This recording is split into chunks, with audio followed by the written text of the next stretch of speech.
All right. Hey, how are you? Doing fine. It is so good to see you. So I know I glad we've haven't. been able. Go ahead. I'm sorry. I'm glad we've been able to get together. I know we've been trying to get this going, so I'm glad and decided to invite me in on your live. Well, I appreciate you taking time. Now, give me a few minutes. I'm setting up my devices here, and we'll jump in and get started. But I'm excited about our conversation today. Okay.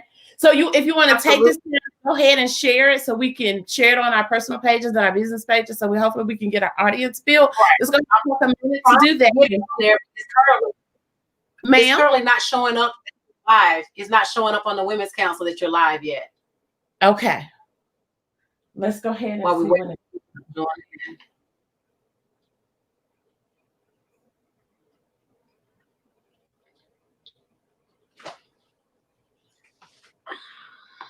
We should be entering very shortly into the broadcast. I do see the Women's Council Real in Montgomery. You had a live stream with other people, or somebody else had one. That's us. If you're on Women's Council Montgomery, that should be the live stream.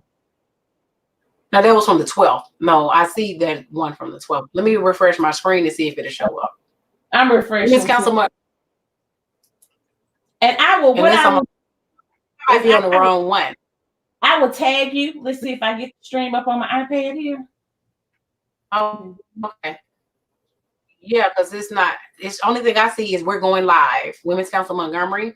Okay, so you are Um, right page, because I posted that we were going to go live, and you don't see the broadcast going. it's not on there. Okay.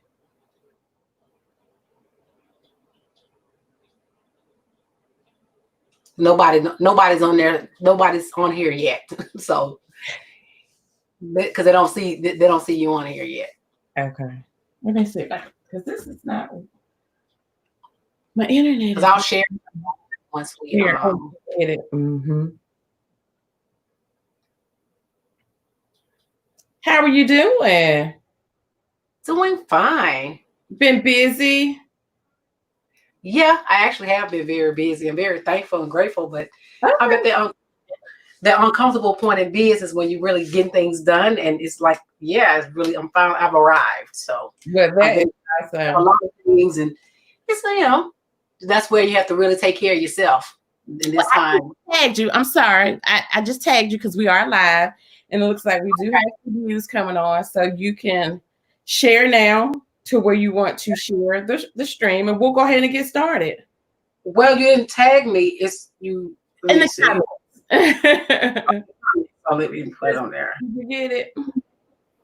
Join us. Okay. It's kind of fuzzy on my phone. And good thing it's muted, because otherwise it'll be echoing, because I'll be listening. Yeah. Huh? And then I'm gonna share it to my business pages too. Okay, good deal. Maybe share to both. And I think I am going to do the same here. I think we'll be ready to go.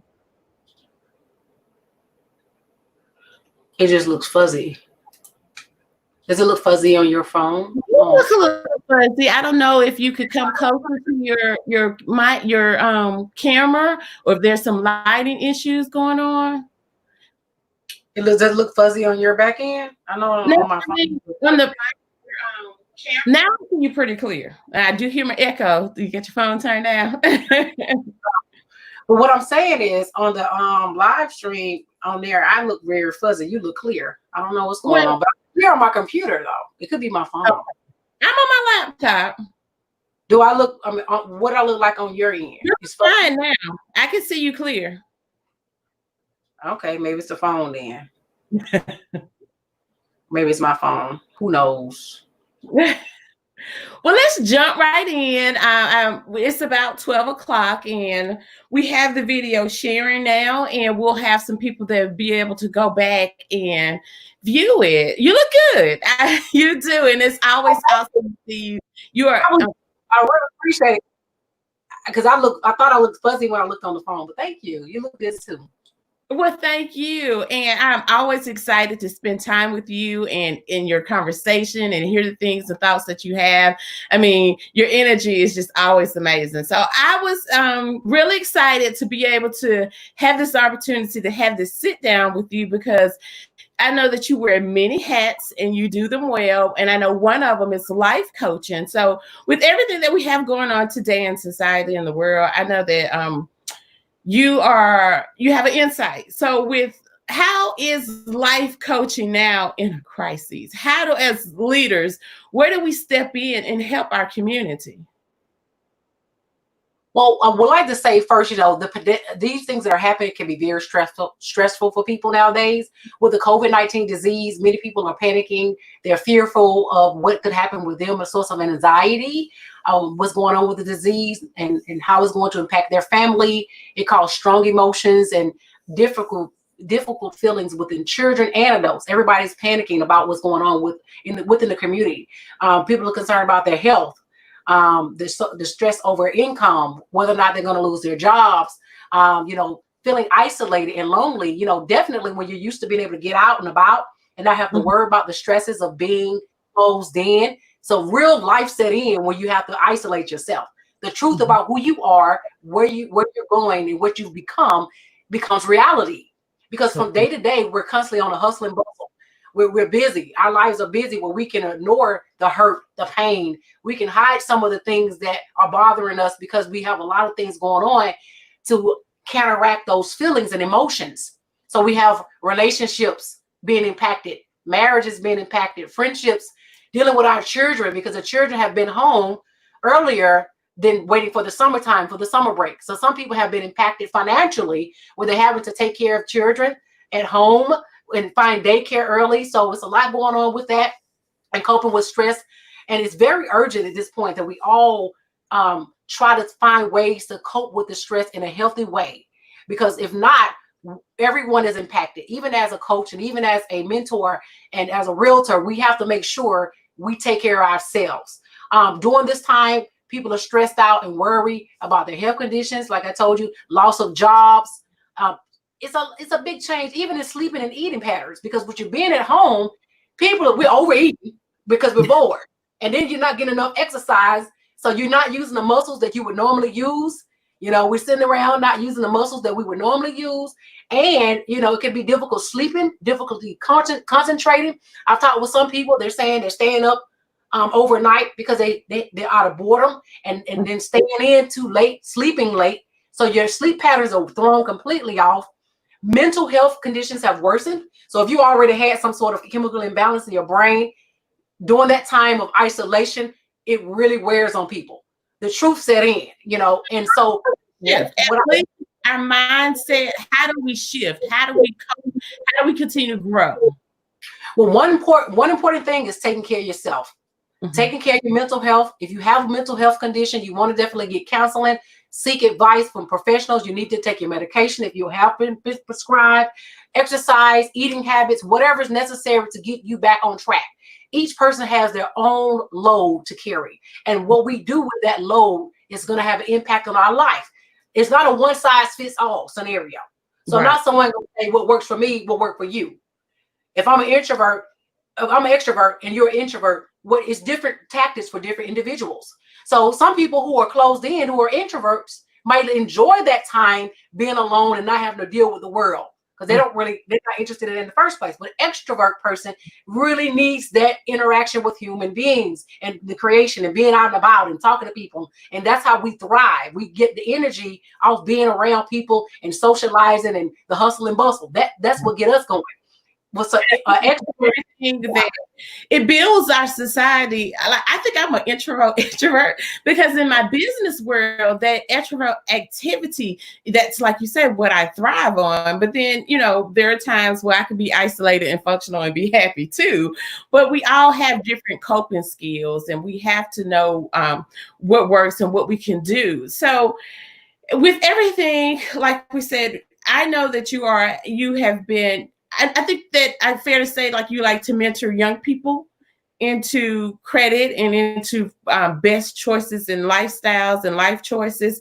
So New Life Credit is one of your business. Tell us a little bit about now with people having so many different anxieties from the pandemic, and now we have the civil unrest with, reform that is needed in just civil society. Tell me how we shift and still encourage and empower the millennials, young adults, people that may have been, let's just say 6 months ago, they were probably, real energized and, had power and ability and may have been laid off from no fault of their own, but working those steps already to build credit and build financial security. How do we take those steps now that we are in the midst? This is my advice to individuals, because sometimes I realize some people feel like, well, I'm not going to worry about my credit because we don't know what's going to happen with our jobs and things of that nature. Well, thankfully, my business have thrived. People are still coming in and getting credit repair, getting their credit fixed, and moving on and buying houses. Now, that will eventually change. One issue I run into, some people are afraid, well, should I move to the next step of worrying about my credit right now? What if I lose my job? What I will say, having good credit is part of building wealth and stability for your family. So regardless of what's going on now, unless you're going to be dead tomorrow, you're going to need to have your credit in order to be able to do other things in life, even if you're not buying a house.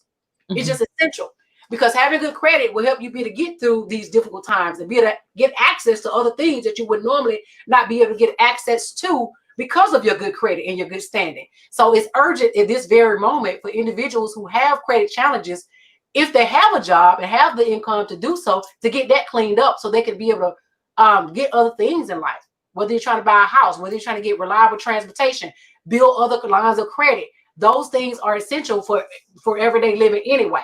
So what you said about you unless you're gonna die tomorrow, and Lord, we pray that we don't, but like we have a company, my husband and I, we have a heating and air company, but the name of our company, this is not a plug, it's just kind of the play off of what you just said. It's Next Generation Realty. And the reason why we named it Next Generation Realty, because nobody left us anything. Not to say that my parents didn't work hard. My mother's deceased, but she didn't leave me any debt, but she didn't leave me any wealth either. It takes about 5 generations to build wealth. And I think we need to start teaching ourselves and our children and our generations to come that you have to build your credit, you have to build your financial literacy to pass it along. Like I want to pass along to our children our business, and name, you have a name, this was all built in the legacy of leaving it to you so that, hey, even if this is the first generation to try to attempt to leave wealth, we've built it up. So, and in our system, in our society, we have unfortunately not had the advantages to have that 5 generations worth of wealth built up. And you know what? Besides building wealth, it's about being stable, period.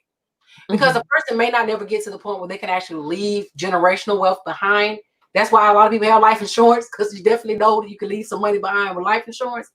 But what I will say is, besides having wealth, what are you going to do with it?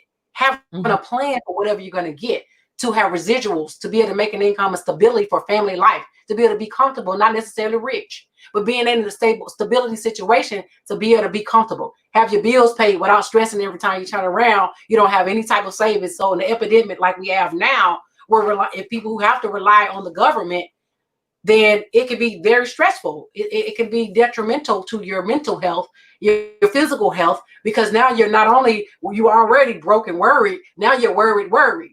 Because now you don't have the extra income that you had coming in if you was used to working overtime. That become an issue. Or if you had a job that you were dependent on, that's the only one source of income. That's why I talked about building multiple streams of income. It's urgent. Having one stream of income is fine if you're making good money, but what happens if that income is taken away? Have you saved money? Do you have 401k or some type of reserve, some type of system of retirement and savings? Because even if you have one job, there's nothing wrong with that. Nobody's telling you to go out and take on 5 different things, but you need to have a backup plan or some other skills set aside. So what if I need to use these skills? That's why it's important to be educated. It doesn't mean you have to go out and get a degree to be able to be educated, but having some knowledge of other resources and tools that you can survive and take care of your family or take care of yourself, besides only using one source of income. It could be very stressful. It could be, and I strongly believe in multiple sources of income because, like you said, you never know, and it's amazing how that residual comes in, and it gives you a sense of security knowing you have a built-in plan. So, tell me a little bit. And like, I did open the dialogue for questions. No, I'm sorry, I might have been talking over you, but this is the Women's Council of Realtor platform, and I thank you for taking your time out. Like I said, your energy and your words of wisdom always encourage me. I always take a nugget away from you. It's never a time where I leave you and I don't feel like I've learned something, even if it's just, something is general of a piece of information, but we all need to take away with something. But leaders are built here. And I think the last time I saw you was at our Mardi Gras mixer for our invitation. So I want to invite everybody on the live.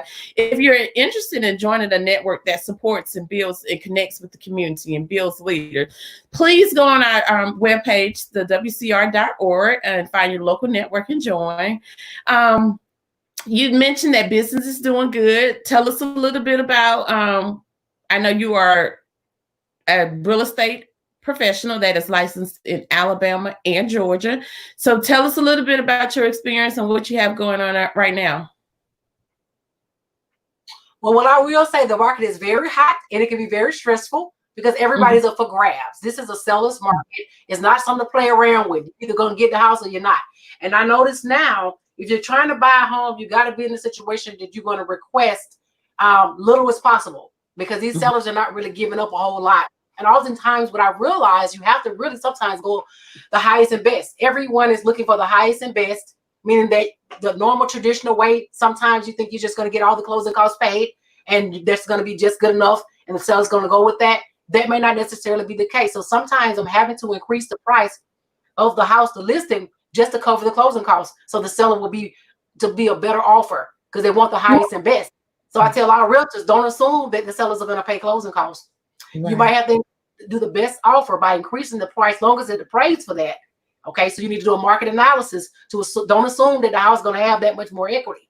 $5,000 is a lot of money. So if the house is $200,000 and the closing cost is about $5,000 for 3%, then if you want to request for $5,000 increase on the asking price to cover that, that may work. But at the same time, it depends on the equity in the house. So, if you don't appraise for that, then the seller will have to reduce the price anyway to cover all the fees. But what I will say, now is the time to buy because of the rates, but you got to come with it. The banks are not just giving out money just because you're trying to get a house, because you have to meet certain requirements now. They're more stricter. The interest rates are going down. Overlays and some of the financing requirements right now. So, okay, to kind of shift this back to leadership, how are you connecting to the community in these trying times in real estate while the market is still moving? The inventory is so tight. We have people that, are, like you said, are negotiating on a different level now. How do we connect to the need, the process, and what's going on right now? What I tell anybody at this very time, being educated about what's expected of you up front. So anyone that I deal with, and when I'm coaching individuals and when I'm telling other realtor associate friends about what they need to do, you need to educate your people up front. Everybody needs to be aware of what's going on out there and being prepared in advance. You're not going to get approved in no 500s. Forget it. So we already know now is the time to work on your credit. Getting that in order. Your income needs to be in place. So if you lost your job, you won't be doing anything till you go back to work if you're going to be going back to the same job. And if you start a new job, you need to be on there sometime and getting some, income, proof of income. You got to have your taxes in place. You need to have a bank account.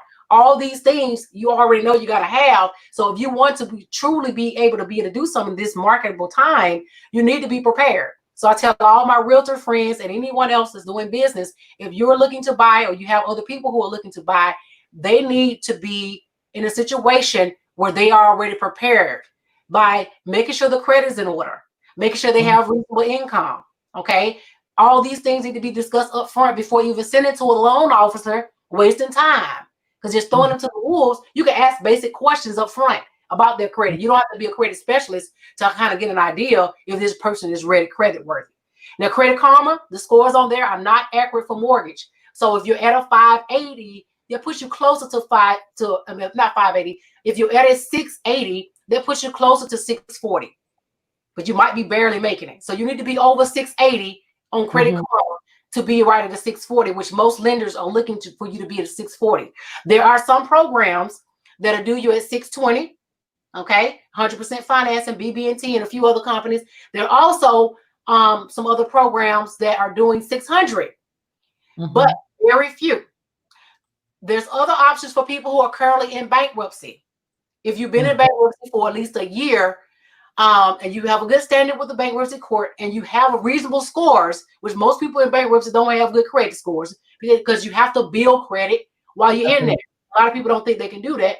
The bankruptcy court is not going to know about you building your credit. They really don't care.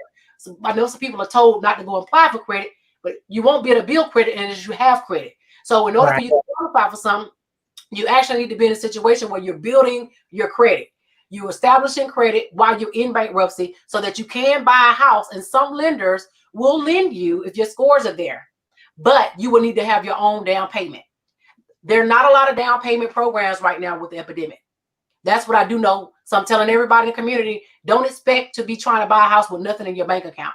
Even if you do get some assistance, you need to make certain that you actually have some reserves, because you want them to lend you money for a mortgage, but you need to show that you can afford the mortgage, that you have something in place if you lose your job. People think automatically down payment. Down payment is one thing. Closing costs is another thing. And reserves in your bank account is something different. Reserves that have nothing to do with that. You have to have some other things in your bank account to show that you can prove that you can pay the mortgage even after you close. So they like to see some reserves. When I'm talking to people in the community, I get a lot of calls. I run ads. I have a lot of realtors that work with me for credit repair and people reaching out about doing business. And I'm very grateful for that. But I'm going to keep it real. And I'm telling you up front. I love you the most. Your transparency. I said, that's why I love you the most. Your transparency. You can't come around with that. You need to know what's going on. Right. If you know you're only making $1,000 a month, you can forget it. You need to have, unless you have a spouse that can compensate with additional income to bring to be to buy a house. You can't buy a house with $1,000 a month. So there's no need for that. However, there's other resources in the community that may be to get you stabilized to have something where you don't have to worry about it. But unless you're going to have somebody go in with you, if you're only making $1,000 a month, you need to try to figure out maybe the other ways of income if you're able to do so. Not everybody's physically able, not everybody's mentally able. But if you're able to do something, take up a trade, do whatever you need to do to get your income up. Otherwise, you're going to have to go in with someone, and there's nothing wrong with that. There's nothing wrong with if you are trying to find stability in life and you want to have something and you get your credit up to go in with someone. But I don't recommend just getting a house with anybody, because when you get a house with somebody, you can't just put them out. So if you don't like them, you can't just say, well, you got to go, because no, both of y'all own the house. Right. It's not that family sometimes. Don't worry.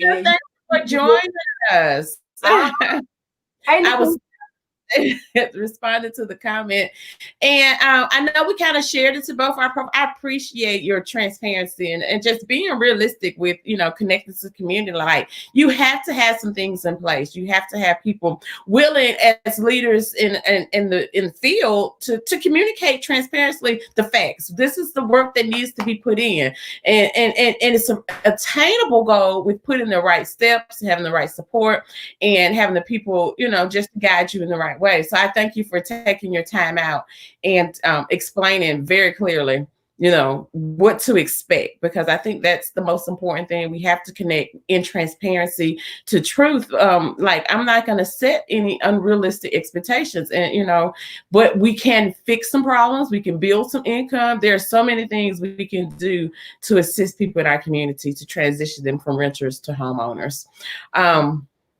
And one other thing I want to mention, because somebody said to me about people are afraid to buy because of what's going on with COVID, and they're not sure about what's going to happen with their job.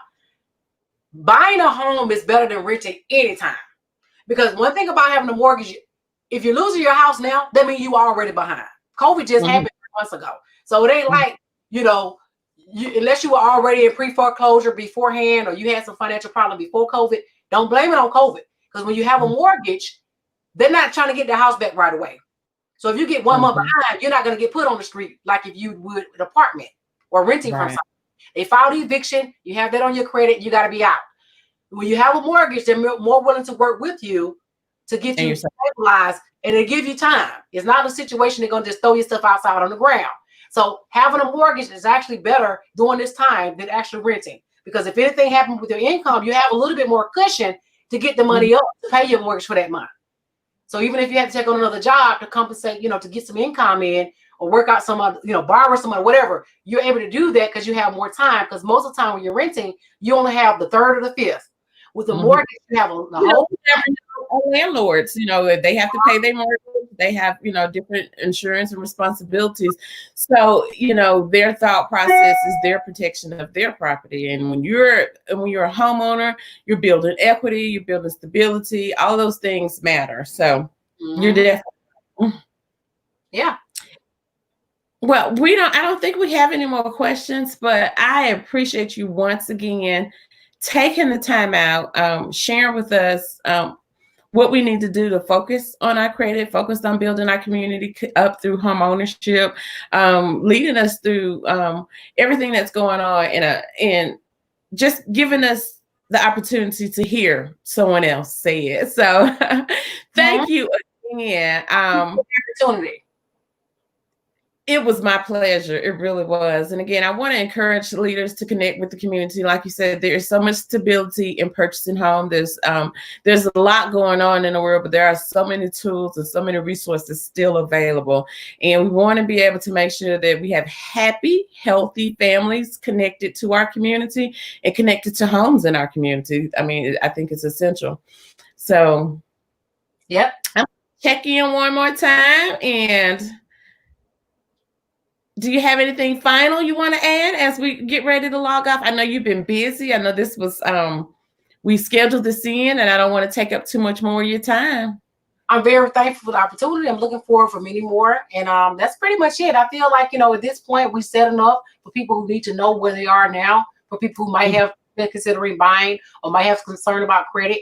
Of course, she's a realtor as well. So if you have any concerns about becoming a homeowner, please reach out to Shanelle. If you're interested in credit consulting, you can reach out to me. We both can work as a team. If you want to work with both of us, one of my clients now getting them ready, but it's a relationship. Like it empowers people when I can say, hey, I'm a realtor, but I know a realtor that fixes credit, and I know that I can hand her over with the communication, and you can do what you need to do, and that person can come back to me. So that is leadership. And then we're not going to waste time with this little knit-knat monthly thing. It's taking forever. We're going to get you done in a reasonable time frame. The only reason why you're not going to be ready in the next 90 days, unless it's something beyond our control, like a job loss, or you need to do more credit building, and it may be some other things we need to get your score up after the completion of getting those negative items off. Outside of that, it should be no long, drawn-out process for you to do what you need to do in less than 6 months, typically. The typical turnaround is less than 6 months. I haven't had anybody who wasn't ready. The only thing is sometimes they end up signing a lease agreement because their lease might have been, they waited too late. So now is the time, if you're in a lease agreement, not to wait till the end of your lease agreement to get anything done. Because then you're not going to be ready, and then you end up having to do a month or end up signing another lease. So then it pushes you off from the time you want to get your home. And I will say a lot can happen in 6 months and a year with your credit and income. So you push that off. How much is I said, look how far we are into this year in 6 months. Right. A lot can happen in 6 months. So we can do work. Don't waste your time with that. If you're serious about doing something, don't wait, throw it off, because you're going to end up, anything can happen. It's always going to be an excuse before you know you push it off, and it'll be 3 years down the line. So we were trying to get a house 2 years ago. Okay, so what's up? I got to get serious about getting this quarantine 15, 20, 30 off. Oh, girl.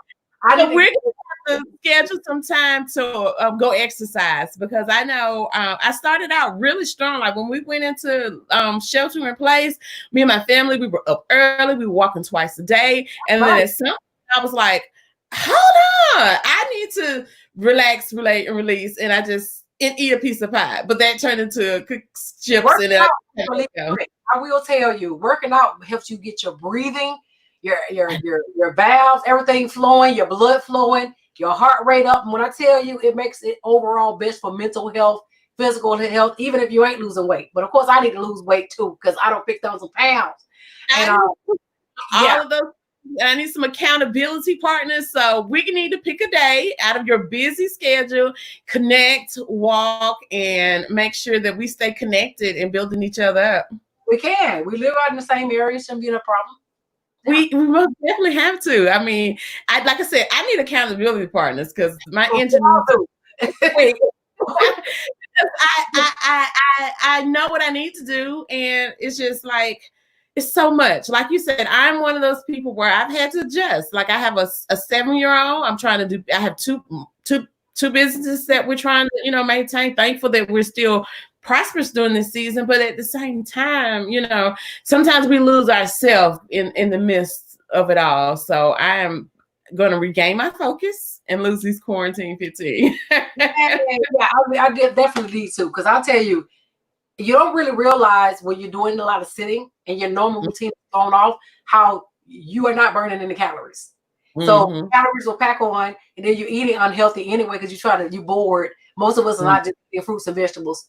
Okay, so we're eating our own junk foods when we are eating carbs and not eating healthy carbs. And so we just have to be accountable for. That's my only issue. Working out is not a problem. The issue is my eating habits. And then sometimes I go long periods of time without eating. So I need to do better with that. And like I said, I remember one time I was talking to another psychiatrist and coach. We both do the same thing, but he's a psychiatrist, and he was saying he had gained so much weight, he was fat, and he said now he's very toned and fit, and he was like, honey, I realized I was looking too big to be trying to coach somebody and tell them what about they do with their life. How am I gonna be telling people their life and I'm still looking like a fat hog? I said, oh my God. But then it makes sense.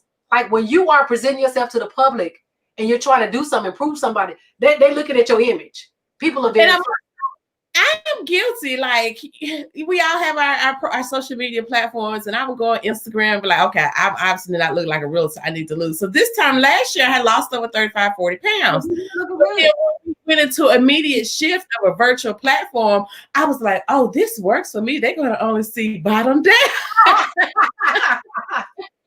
I feel like a realtor in my virtual world, less than 30 right. Yes, I'm heavy at the bottom and small at the top, so I get away with that too. At the same time, it is very crazy, it doesn't change the fact when I get up though that I need to lose the weight. I got the water. I'm on the right track, and hold on, we got to come in here. I am focused. Our fellow realtors. Hi, how you doing? Yeah. I don't know. I don't think my side looked good. I don't know, maybe because the way I came in, it looks like I don't look like I can see myself on there. Well, you look good to me. You have kind of gone in and out occasionally, but overall, I see you clearly. I appreciate your time. And look, we can go on and on, but I'm not going to hold you. What's up? We've been talking for about 30 minutes. We've been going over some things about real estate, credit, and what's going on with COVID and how it's impacting the community. And we were just talking about how it's important to have self-care, taking care of yourself, your mental health, your physical health. And that goes for leaders and non-leaders. That goes for people who have a huge deal with the community or not. I know you just hopped on. I know. So joining us. Joining in, we understand that a lot of people are working. They may not get a chance to view the video now, but people will be logging in and maybe see it later. Please like and share. Most definitely. Well, it was great to see so many of our realtors in our area connect and come in and let us know that they were there. And I think this was the platform and the purpose to have us all just checking in. Like you said, self-care, being connected to one another in our community is how we all thrive.